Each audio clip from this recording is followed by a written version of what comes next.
And just like that, Elon Musk has left Washington, D.C. Or do you believe that he has left Washington, D.C.? He has left in body, if not in spirit, and in phone calls. He's got some bruises on him, like literally spiritual, emotional bruises, but also a big one on it. He is leaving D.C. with a black eye, literally and figuratively. But a lot of questions about how much damage he's done, whether or not he is going to be leaving or just kind of like pulling into the shadows, or maybe he's actually had a falling out with Donald Trump, as Michael Cohen, who's going to join us in a few minutes, had previously suggested.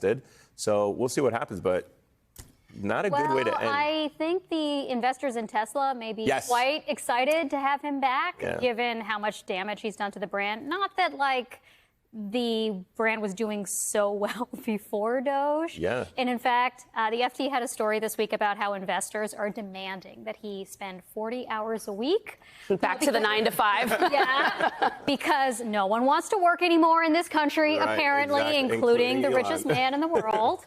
And, he was all about the return to office mandate before. Yeah. But the Doge project technically lives on, with or without him present in D.C. Yeah, and as he said, and we'll get into this in a little bit, he said it's a way of life. I think Buddhism. Yes, that's exactly. what he said, like Buddhism. I think people over on Capitol Hill who are passing the new big, beautiful budget probably have a different way of life than what Elon Musk is proposing, seeing the numbers that are being floating around. But it'll be interesting to see how it plays out. We'll dig into that and a whole lot more. But we want to start this hour with a lot of developments, and we're going to get to this more with our next guest, who's got plenty more to say about Trump and Musk and that bizarre press conference, Michael Cohen, as I mentioned. But that's not the only chaos that we saw from the White House this week. Once again, Donald Trump's erratic tariff policies really sent the markets plunging into chaos, no other way to say it. Yesterday, Trump ranted on Truth Social about trade relations on China, and he wrote this: "The bad news is that China, perhaps not surprisingly to some, has totally violated its agreement with us. So much for being Mr. Nice Guy." Now, that post came just days after Trump was mocked for his on-again, off-again approach to tariffs. Traders on Wall Street adopted a new nickname for the president's whiplash trade policies. They're calling it TACO, and it is an acronym that stands for Trump Always Chickens Out. Needless to say, Trump didn't react well when he was asked about it in the White House. Take a listen. Mr. President, Wall Street analysts have coined a new term called the taco trade. They're saying Trump always chickens out on your tariff threats, and that's why markets are higher this week. What's your response to that? I kick out? Chicken out. Oh, isn't that nice? Chicken out. I've never heard that. You mean because I reduced China from 145% that I set down to 100 and then down to another number? And I said you have to open up your whole country, and because I gave the European Union a 50% tax tariff.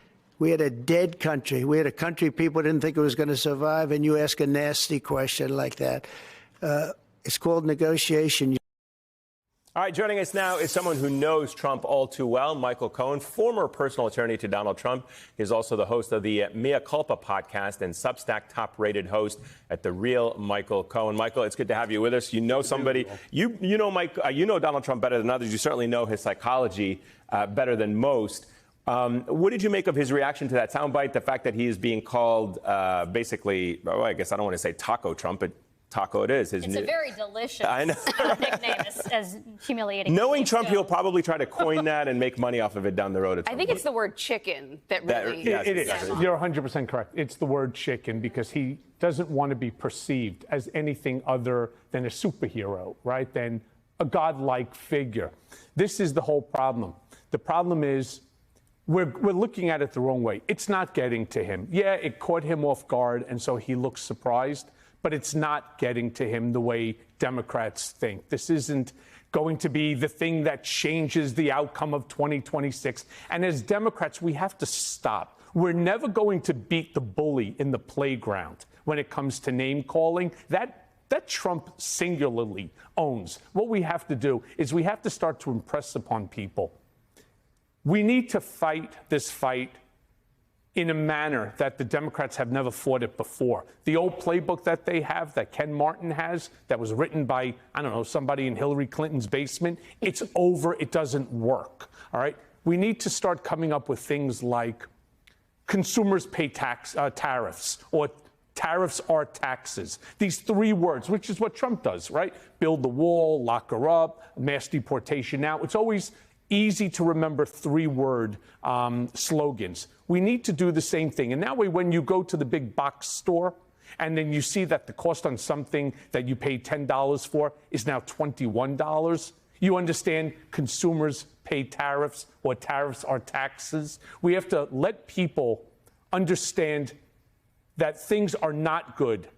And while all of this is going on, if you read the New York Times article, his favorability ratings are going up. So that's why I don't believe that calling him Taco Trump or whatever they're calling him is making any difference at all. So you don't think that calling him a chicken, mocking him, might bait him into doing something even more aggressively stupid? That's my concern here. More aggressively stupid than like what's already been taking place? Like on the tariffs, like he reduced the tariffs and maybe he'll jack them up again because he wants to show what a big, strong man he is. And if, in fact, that they don't come to the table, which most analysts believe that they will not, will he not jack the tariffs up again?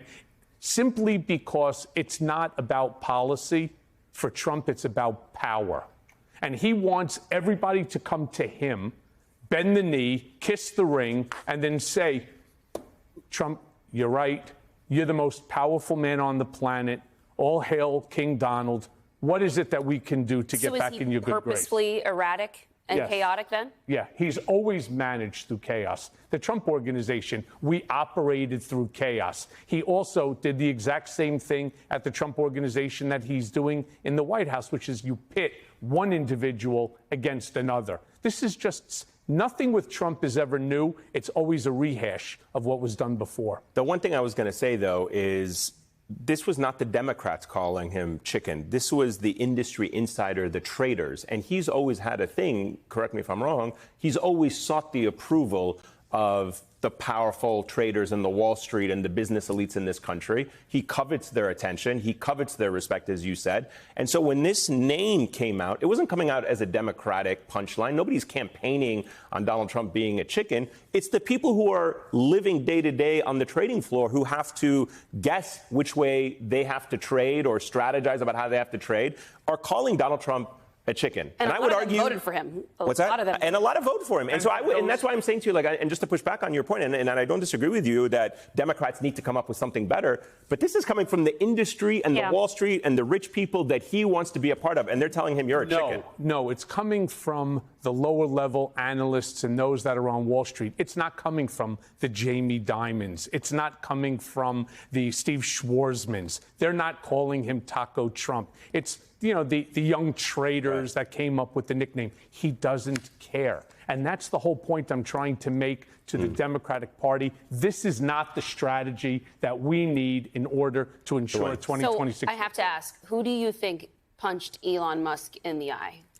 Well, there's a lot of reports. I don't know. I mean, it would have been nice. Do you believe it was X, his son? No. You don't buy that? No. You don't think he has like a really mean left hook or something? Yeah, I'm not sure. Look, for all you know, he threw a fire truck or something at him because Elon is irritating. I don't know the answer to that. Well, dolls are harder to come by nowadays, so it may not be. That's true. Well, it's not that they're not harder to come by. They're just, 2.5 times the expense because they're all manufactured in China. Yeah. But what do you make of the bromance coming to an end, right? I mean, there's so many layers to this. Let's just start on a personal level, right? Whether or not Doge lives on, what that looks like, what lasting damage he has done. Put that aside for a moment. We'll get into that. Give me your take on the way Donald Trump, and I would argue, used Elon Musk for his money over the course of the last 7 to 8 months, helps him get elected, and then realizes he's been somewhat of a liability because of his quirkiness, the way he behaves, that he's now basically discarding him.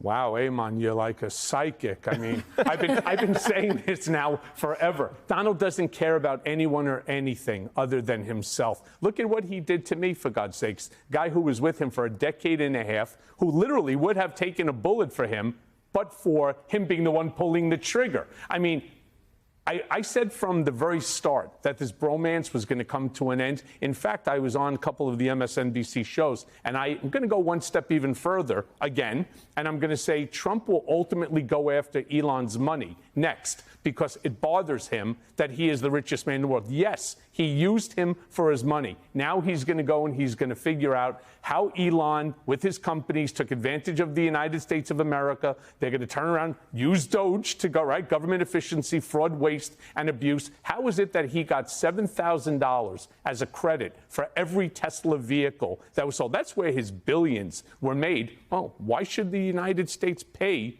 for electric vehicles? Pay your own car if that's what you want. So they're going to claw it back. He's going to do to Elon Musk, my prediction, what Mohammed bin Salman did to the other members of the royal family. So let me ask you a broader question, because you can speak from experience on this. Why is it that so many Trump allies mistakenly assume that the loyalty goes both ways? Well, they don't. Well, you did. No, I didn't.